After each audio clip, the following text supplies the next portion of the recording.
예, 오늘은 리컬전과 다이내믹 프로그래밍에 대해서 알아보도록 하겠습니다. 이번 주에 배워야 되는 내용은 다음과 같습니다. 여러분들은 이번 주에 리컬전이라는 것이 무엇인지를 알아야 되겠고, 그 다음에 다이내믹 프로그래밍이 뭔지를 이제 알아야 되겠습니다. 이 리컬전이라고 하는 것은 사실은 어렵진 않은데 좀 새로운 컨셉입니다. 그래서 컨셉 자체를 이제 이해를 해야 되겠습니다. 리컬전이라는 것은 펑션 속에 그 펑션을 다시 스스로 콜하는, 한국말로 하면은 재귀 호출입니다. 다시 제자에다가 돌아올 귀자인데 다시 자기 자신에게 돌아온다라고 하는 그런 의미에서의 재귀 호출이 되겠습니다. 이런 재귀 호출 리컬전이라고 하는 것은 리피팅 프로블럼이라고 하는 사례를 가지고서 얘기를 할 수 있겠고, 그 다음에 또 이런 리피팅 프로블럼 디바이드 앤 컨커라고 하는 이런 컨셉과도 잘 맞게 되겠습니다. 어쨌든 이런 재귀 호출에 대해서, 이 개념에 대해서 이해를 할 수 있어야 되고 구현도 할 수 있어야 되겠습니다. 마지막으로 이 다이내믹 프로그래밍이라고 하는 것은 리컬전에 의해서 나오는 다양한 함수 호출 결과를 이제 다시 재활용하는 그런 컨셉이 되겠습니다. 이렇게 해가지고 이제 실행 시간을 빠르게 만들어주는 것이 되겠지요. 해서 리컬전과 다이내믹 프로그래밍을 배워보도록 하겠습니다. 자, 먼저 리컬전에 대해서 배우도록 하겠습니다.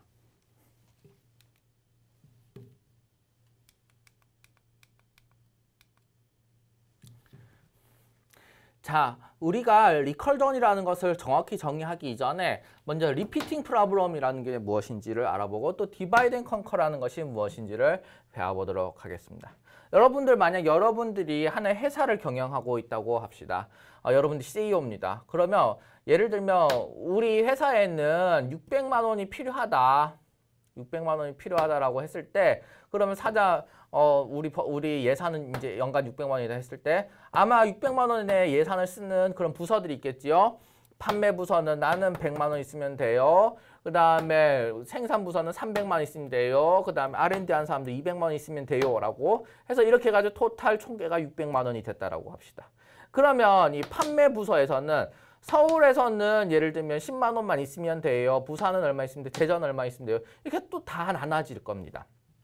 자, 이렇게 보면은 이렇게 계층적으로 마치 이제 어떤 조직이 있어가지고서 전체 큰 그림이 어떻게 쪼개지는지를 볼 수 있습니다. 그거는 좋은데 만약에 이런 CEO 입장에서 자, 우리의 전체 예산은 이렇게 쪼개진다라고 하는 이 문제와 이 세일즈 부서의 장으로서 자, 우리 예산은 이렇게 100만 원의 예산인데 이렇게 쪼개진다라고 하는 요 뷰와 어떻습니까? 마치 유사하지요? 그래서 600만 원이라고 하는 것을 어떻게 쪼개 쓰는 것인가? 쪼개 쓴다라는 문제와 100만 원이라고 하는 예산을 어떻게 쪼개 쓸 것인가? 쪼개 쓴다라고 하는 그런 문제가 동일하다는 겁니다. 다만 줄어든 게 무엇이 있나요? 예, 여기 600만 원이라고 하는 예산의 크기가 100만 원으로 줄어들었다라고 하는 것이 있습니다. 리피팅 프로블럼이라는 것은 이렇게 큰 하나의 문제가 정의되면 그 문제를 쪼개서 다시 반복되는 또 다른 문제로 만든다는 것이 되겠습니다. 다만 어떻게 만들겠다? 그 문제가 작아지게끔 만들겠다라고 하는 것이 바로 리피팅 프로블럼이 되겠습니다. 자, 이렇게 리피팅 프로블럼이라고 하는 것이 이제 이해가 되면 그러면 또 마찬가지 디바이드 앤 컨커라고 하는 것도 잘 이해가 되겠죠. 예를 들면 하나의 회사의 CEO로서 이 세일즈, 그다음 매니팩처링, R&D 이거를 이제 그냥 회사 하나라고 하면 뭉뚱그려서 보면은 이해가 잘 안 될 수도 있습니다. 이 예산 구조가 잘 이해가 안 될 수도 있는데 아하, 우리 회사는 보니까 생산이랑 R&D에 큰 돈을 쓰고 판매에는 그렇게 큰 돈을 쓰지 않는구나. 이런 것들을 어떻게 알 수 있었습니까? 디바이드해서 알아볼 수 있었던 거죠. 즉 문제를 잘게 쪼개어서 그 문제를 해결해 나가는 그런 과정을 바로 디바이드 앤 컨커라고 부르게 되겠습니다.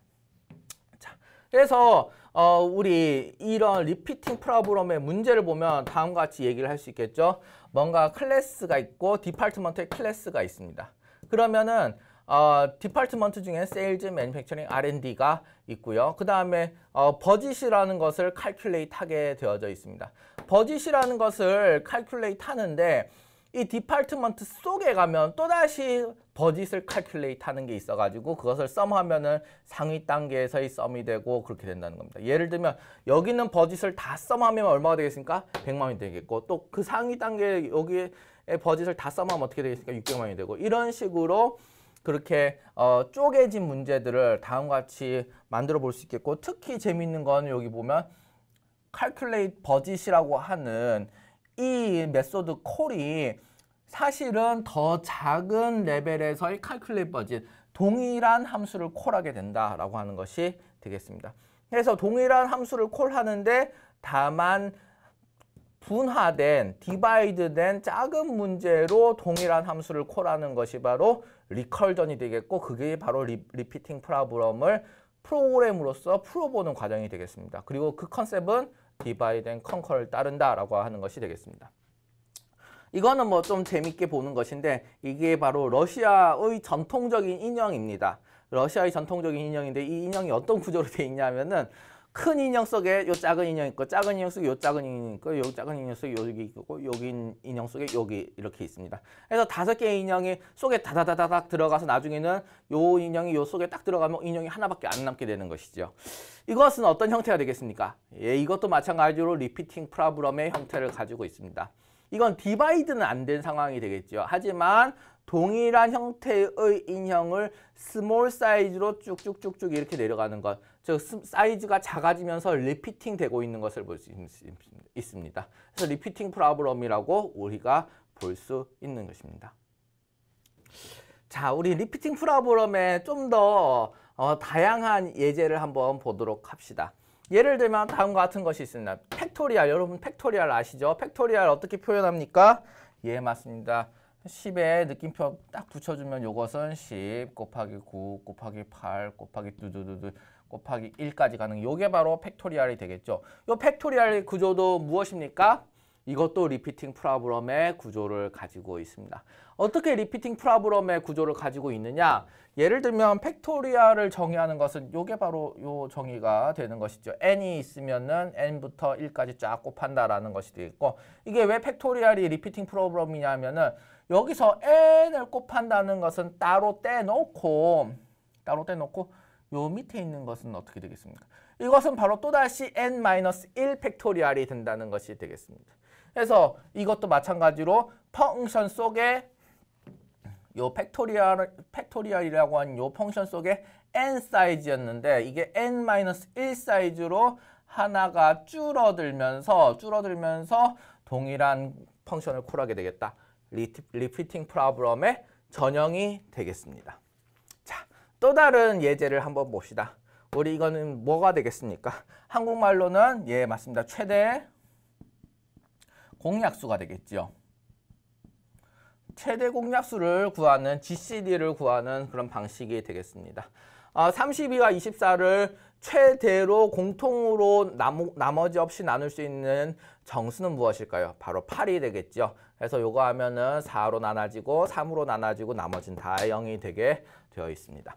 자, 이것을 구하는 방법 중에 하나가 유클리드 알고리즘이라는 것이 있습니다. 자, 유클리드 알고리즘은 어떻게 하는 것이냐 하면은 32와 24를 한다고 했을 때 GCD 32, 24라고 했을 때 요것은 무엇이냐 하면 GCD 예, 맞습니다. 먼저 24는 여기 그대로 두고 24와 32를 24로 나눈 것의 몫이 저희 나머지가 되겠습니다. 이렇게 8로 그럼 나머지가 남게 되겠죠. 이게 1이 되고 몫은 1이 되고 나머지는 8이 될 것입니다. 자, 이렇게 되고 그러면 요것을 또 우리가 한 번 더 반복을 할 수 있겠지요. 그러면 GCD 이렇게 해가지고 어떻게 하면 되겠습니까? 자, 8을 여기 가져오고 24 나누기 8을 하면 몫은 3이고 나머지는 어떻게 됩니까? 나머지는 0이 되겠습니다. 그러면 어떤 꼴이 되었습니까? 예, GCD의 8,0가 되고 요게 바로 요 꼴과 동일하게 동일하게 되었지요. 그 말인즉슨 어떻게 최대 공약수 8로 아주 잘 찾게 되었습니다. 자, 그렇게 보시면 여러분들 여기서 이것은 어떤 구조가 되어져 있습니까? 이것도 마찬가지로 리피팅 프로블럼의 구조가 되어져 있습니다. 자, 32, 24, 24, 8, 8,0 쭉 가면서 사이즈가 어떻게 되겠습니까? 사이즈는 reducing 되고 있고, 줄어들고 있고, 그 다음에 GCD라는 펑션을 콜하는 것은 여전히 동일하게 되겠다. 즉, 이 최대 공약수를 구하는 유클리드 알고리즘도 마찬가지로 리피팅 프로블럼으로 볼 수 있겠다는 것이 되겠습니다. 공통점으로 보면 어떤 것이 있습니까? 펑션 콜은 반복이 되더라. 파라미터 사이즈는 줄어들더라. 자, 마지막으로 여러분들 중학교, 고등학교 때 배웠던 어떤 것이 있습니까? 점화식. 우리 영어로 말하면 mathematical induction. 수학적 귀납법. 이것과 아주 유사한 방식의 프로그래밍이 되겠다라고 하는 것이 되겠습니다. 이것도 리커전을 설명하는 재미있는 그림이 될 수 있습니다. 여기 보시면 어떤 수녀와 같이 생긴 분이 쟁반을 들고 있는데 막 여기 상자가 있고 그다음에 여기 뭐 차가 있습니다. 근데 또 상자 속에 보니까 또다시 수녀님이 있고 또 수녀님이 뭔가 들고 있죠. 여기 또 보면 상자 속에 보면 또 수녀님이 있을 겁니다. 즉, 그 그림 하나가 있는데 그 그림 속에 또 동일한 그 그림이 있고 또 그 그림 속에 동일한 그림이 있고 셀프 시밀라한 것이 반복적으로 일어난다. 다만 무슨 차이로? 크기는 줄어드는 형태로 점점 나타나는 것이 바로 리피팅 프로블럼이 되겠습니다. 자, 이제 리피팅 프로블럼이라든지 디바이드 앤 컨커에 대한 개념이 있을 걸로 생각을 하고 리컬전이라는 것을 좀 더 정확하게 정의하도록 하겠습니다. 자, 리컬전이라고 하는 것은 어떻게 정의할 수 있을 것인가? 이 프로그래밍 메소드인데 하나의 프로그래밍 하는 방법인데 어떻게 하시냐? 리피팅 아이템을 셀프 시밀러한 방식으로 핸들링하는 프로그래밍 방식이 되겠다. 너무 어렵지요? 그래서 사실 이제 예제를 좀 보면 되겠습니다. 이거 핵심적으로 한마디로 표현한다고 하면은 펑션을 하나 콜하는데 그 펑션 속에서 콜하는 것이 되겠습니다. 이런 정의를 한번 봅시다. 약간의 프로그래밍 코드 같이 되어 있지요. 흔히 말하는 슈도 코드가 되겠습니다. 슈도 코드라고 하는 것은 뭐냐면은 이거 쳐넣는다고 해가지고 돌아가겠습니까? 안 돌아갑니다. 파이썬 안 돌아갑니다. 안 돌아가는데 다만 사람들이 이런 식으로 코딩하면 되겠구나라고 간략히 적은 것이 바로 슈도 코드가 되겠습니다. 자, 펑션 A라고 하는 것을 여기 우리가 선언을 했다, 그죠? 펑션 A라는 것을 지금 정의를 하고 있는 중입니다. 파라미터도 이렇게 들어오게 되겠네요. 그런데 그 펑션 A를 콜하는 것이 속에 있다는 건 펑션 A 속에 있다는 것입니다. 펑션 A 속에 있고 다만 파라미터가 어떻게 되겠습니까? 파라미터가 프라임이 붙었죠. 다 조금 달라졌다. 타겟과 타겟 프라임의 차이는 뭐가 될까요? 바로 사이즈가, 문제의 사이즈가 줄어져 있어야 되겠다라고 하는 것이 있습니다. 이렇게만 되면 되느냐? 그건 아니고 추가적으로 이스케이프 루틴이 필요하게 되겠습니다. 뭔가 이스케이프 컨디션이 일어나면은 리턴하게 되는 그런 방식이 바로 리컬전이 되겠습니다. 자, 우리가 이것을 실제 슈도 코드가 아니라 실제 파이썬 코드로 한번 알아보도록 하겠습니다. 자, 이 데피니션 해가지고 펑션을 하나 지금 만들고 있습니다. 펑션을 만드는데 피보나치 n이라고 하는 것이 있습니다. 자, 피보나치 시퀀스라는 것을 여러분들이 아는지 모르겠습니까? 이것도 수열, 숫자의 행렬, 숫자가 쭉쭉쭉 숫자 시퀀스 중에 하나입니다. 자, 어떤 식으로 계산하냐 하면은 0, 1은 이미 정해져 있습니다. 이거 두 개 더해, 앞에 있는 거 두 개 더해서 1이 되고 앞에 있는 거 두 개 더해서 3이 되고 앞에 있는 거 두 개 더해서 5가 되고 두 개 더해서 8이 되고 막 이런 식으로 나가는 것이 바로 무엇입니까? 이게 피보나치 시퀀스가 되겠습니다. 이 피보나치 시퀀스를 해결하는 그런 이제 계산하는 그런 함수가 되겠습니다. 자, n이 0으로 돼 있으면 그냥 0 리턴하면 되겠다. 요거는 규칙입니다. 앞에 있는 요거 두 개는 규칙으로 이미 정해져 있기 때문에 그렇습니다. 그래서 여기서부터 여기까지는 그 규칙에 따라서만 해결하면 되겠다. 밑에 있는 것이 중요하겠죠. 여기 앞에 있는 거 두 개 더해가지고 그 다음 만들어내는 거. 그게 바로 뭐냐면 피보나치 n-1. 바로 이전 거. 그 다음에 두 칸이 이전 거. 두 개 합쳐가지고서 결론을 내면은 되겠다라고 하는 그런 방식으로 되어져 있습니다. 근데 이렇게 하기 위해서 피보나치 시퀀스에는 어떤 것이 존재합니까? 피보나치 시퀀스에는 예 맞습니다. 여기 속에 사이즈가 n-1으로 줄어가지고 피보나치 시퀀스를 또 콜하게 되겠고 n-2로 줄어가지고 피보나치 시퀀스를 또 콜하게 되겠습니다. 이렇게 두 번 동일한 그 정의된 함수 속에서 그 함수를 두 번 콜하고 있습니다. 이렇게 두 번 콜하고 있으니 어떻게 되겠습니까?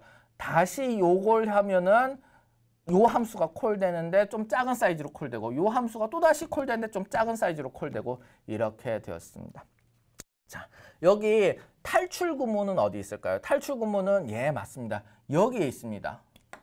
여기 보시면 n이 0이거나 1이면은 더 이상 자기 자신을 리컬전 하지 않고 이제 탈출하게 되어 있다는 것을 알 수가 있습니다. 자, 우리가 만약 피보나치 시퀀스 4라고 하는 지금 피보나치라고 하는 함수명을 f라고 적었습니다. f4라고 하는 걸 콜하면은 어떤 함수들이 콜되는지를 알아보도록 하겠습니다. 먼저 f4가 콜되는 순간 4가 들어옵니다. 0이 아니지요. 1이 아니지요. 내려옵니다. 그러면 대번에 뭐가 콜됩니까? 피보나치 3이 콜이 되겠습니다. 그러면 나중에 덧셈으로 갈까요? 안 됩니다. 이게 딱 만나는 순간 딱 어떻게 또다시 1로 들어오게 됩니다. 다만 4 빼기 1이니까 3이 되어서 1로 내려오게 되겠지요. 그럼 3이 되면 0입니까? 1입니까? 아닙니다. 그 다음에 피보나치로 여기 딱 맞는데 3 빼기 1에서 2가 돼가지고 또다시 요게 콜되게 돼 있습니다. F4의 수준에서의 요거는 아직 들어가지도 못했고 F3인 수준에서도 요로 들어가지도 못했습니다. 어쨌든 F2가 나오게 됐고 2가 되면은 0도 아니고 1도 아니고 또 밑으로 내려오게 되겠고 그 다음에 1이 나오게 됩니다. 그래서 1로 이렇게 F1을 콜하게 되는데 F1이 되는 순간 여기 딱 만나게 돼서 1을 그냥 리턴하고 더 이상 속에 있는 밑에 있는 재귀를 하는 함수 콜을 콜하지 않게 됩니다. 그래서 F1으로 이렇게 딱 올라오게 되겠습니다. 자, 되겠고 그러면 이제 드디어 F2 레벨에서의 요 리턴 값을 뭘 받았습니까? 1을 받았습니다. 여기 1을 받은 겁니다. 1 받았고 그 다음 플러스 또다시 피보나치 시퀀스 요 함수를 콜하게 되는데 이 n이 지금 2인 상황에서 2 빼기 2니까 0이 되는 것을 피보나치 0을 여기다 콜하게 되는 것이죠. 0 하면 리턴해서 바로 리턴이 되고 재귀는 또다시 없게 됩니다. 그래서 리턴되는 값은 뭡니까? 0이 됩니다. 0이 돼서 1 더하기 0원 해서 얼마입니까? 1이 리턴으로 이렇게 여기서는 리턴이 뭐였습니까? 1이었고 리턴이 뭐였습니까? 0이었고 리턴이 뭐였습니까? 1로 해가지고 F3 레벨에서 여기가 또다시 1이 써여지게 되는 겁니다. F3 레벨에서 또다시 1이 써여지게 되고 또 덧셈해서 피보나치 3 빼기 2가 되지 않습니까? n이 지금 여기선 3이니까 1이 돼서 피보나치 1을 콜하게 되고 1 하면은 1이 나오게 돼서 요걸 콜하게 되고 두두두두두 1이 나오게 돼서 그 다음에 1 더하기 1이 돼서 2가 두두두두 여기 2가 리턴이 되는 상황이 되겠습니다. 자, 이거를 제가 말로 이렇게 쭉 따라가 봤는데 이게 어떤 식으로 구성이 되는지 한번 봅시다. F4가 딱 콜이 되는 순간에 if문 통과해서 요거 콜되고 자 빨간색으로 여기 분홍색으로 이게 콜되고 그 다음에 어떻게 되겠다? 그 다음에 또 이게 콜되고 어떻게 되겠다? 이게 콜되고 돌아와서 또다시 이게 콜되고 돌아와서 올라가서 이게 콜되고 또다시 올라가고 올라간다. 해서 F4 레벨에서 나오는 값이 이제 생기게 되겠고 그 다음 F2로 또다시 내려가서 F2로 내려가서 또다시 1로 와서 올라가서 내려와서 올라가서 또다시 올라가면 이제 그러면 여기 있는 리턴이 다 돼서 이제 함수 콜이 종료가 되겠다라고 하는 것이 되겠습니다. 즉 이거에 쭉 흘러가는 과정이 어떤 식으로 우리가 보면 되겠습니까? 정확히 이렇게 여기 빨간식으로 이렇게 두두두두두 내려와서 올라가서 내려와서 이렇게 돼서 이런 식으로 함수 콜이 매우 여러 번 되어 있다라고 하는 것이 되겠습니다. 우리는 피보나치 4만 요 프로그램에서는 예를 들면 콜했을 뿐인데 그런데 피보나치 4만 콜했을 뿐인데 그 속에서는 이렇게 다양한 스스로 셀프 시밀러 하면서도 리듀스 된 사이즈 스케일의 펑션 콜이 아주 여러 번 일어나게 되겠다라는 것이 바로 리컬전의 핵심이 되겠습니다. 자, 우리가 리컬전이라는 것을 이렇게 펑션 콜의 형태로 이해를 해봤는데 이것을 더 잘 이해하기 위해서는 컴퓨터 내부에서 어떤 일이 일어나는지를 조금 더 이해하면 아주 좋겠습니다. 컴퓨터 속에서 어떤 일이 일어나는지 그걸 이해할 때 컴퓨터 속의 많은 기능 중에서도 이 스택 프레임이라고 하는 이 기능에 대해서 우리는 이해를 해야 될 필요가 있겠습니다.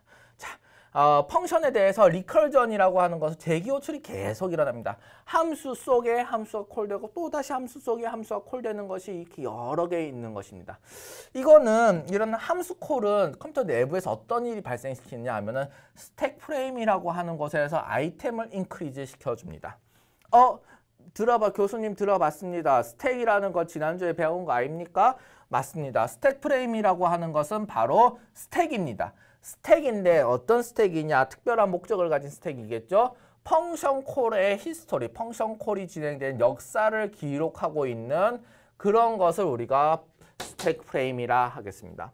그래도 여전히 스택이니 스택에 대해서 할 수 있는 오퍼레이션은 뭐가 있습니까? 딱 두 가지밖에 없죠. 뭡니까?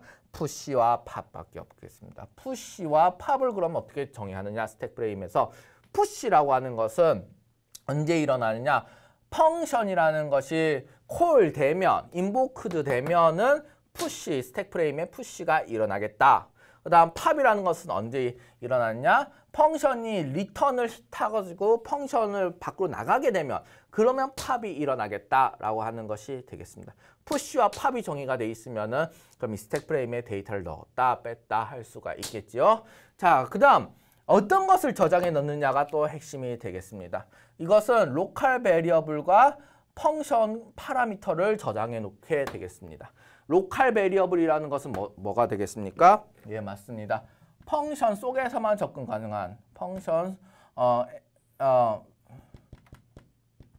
within 펑션 베리어블이 되겠습니다. 펑션 속에서만 접근이 가능한 녀석들이 되겠습니다. 그 다음 펑션 콜 파라미터는 뭐가 되겠습니까? 그 특정 펑션 콜 인스턴스에 할당된 파라미터. 예를 들면 F4라고 하면 이 4가 바로 펑션 콜의 파라미터가 되는 것이지요. 자, 그러면 우리가 요 스토리 라인을 한번 따라가 보지 않았습니까? 어떻게 되었습니까? F4에서 맞습니다. P1 시퀀스 4에서 P1 시퀀스 3를 콜하게 되었고 2를 콜하게 되었고 1을 콜하게 되었고 다시 리턴해서 0을 콜하게 되었고 다시 리턴해서 이렇게 올라갔다가 다시 1을 콜하게 되었고 이렇게 돼서 이렇게 올라가고 뭐 뒤는 이렇게 돼서 이렇게 올라가는 식으로 되어져 있었지요. 자, 그러면 이렇게 흘러가는 모양을 스택으로 한번 표현을 해보자 라고 하는 것이 되겠습니다. 자, 여기서 보시면 F4라고 하는 것이 있습니다. F4라고 하는 것은 왜 무엇입니까? 펑션 콜이 되었는데 여기 n은 지금 4다. 4라고 하는 그런 값이 있고 RA라고 여기 되어 있으니까 이 RA는 무엇입니까? 아직 배우지 않았지요? RA라는 것은 Return Address라고 하는 것이 되겠습니다. 이것은 무엇이냐면 이 어드레스 속에 어떤 펑션이 콜되었는가가 저장이 되어져 있겠습니다. 그래서 다음번에 내가 펑션 콜을 한 위치로 다시 돌아갈 수 있게끔 도와주는 그런 기제가 되겠습니다. 이것까지 자세하게는 우리의 수업 목표는 아니라고 볼 수 있겠습니다. 여러분들이 기억해야 될 것은 이렇게 펑션 콜의 파라미터가 스택의 아이템으로 들어가게 되겠다. 또 돌아갈 수 있는 주소도 이렇게 저장되게 돼 있다라고 하는 것을 아시면 되겠습니다. 여기서 보시면 n이 4라고 하는 f4의 펑션이 하나 콜되었고 그러면 대번에 또 그 속에서 뭐가 콜된다고 합니까?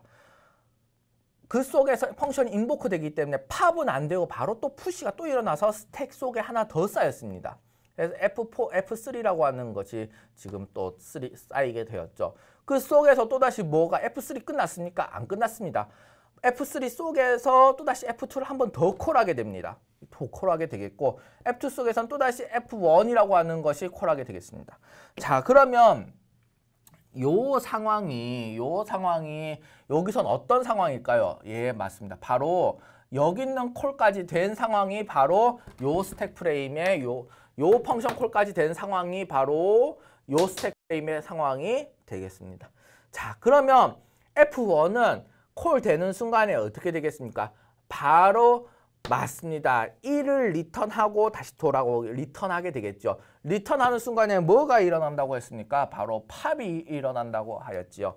그래서 1을 리턴하면서 이 아이템은 팝이 되게 되었습니다. 팝이 되고 그 다음에 또 0을 콜하지 않습니까? 0을 콜하면 또다시 푸시가 되어서 이렇게 0이 들어오게 됐고 4, 3, 2가 되었다. 0을 리턴하면 어떻게 되겠습니까? 요 속에 2라고 하는 요 레벨로 가서 1 더하기 0은 1 해가지고 여기서도 리턴해서 3으로 올라가게 됐다. 이런 식으로 되는 것입니다. 해서 이렇게 나중에는 F4가 마칠 때쯤 되면 어떻게 되겠습니까? 예, 맞습니다. F4까지 다 이 스택 프레임이 비워진 상황이 되는 것이고 리턴 값이 나오게 될 것입니다.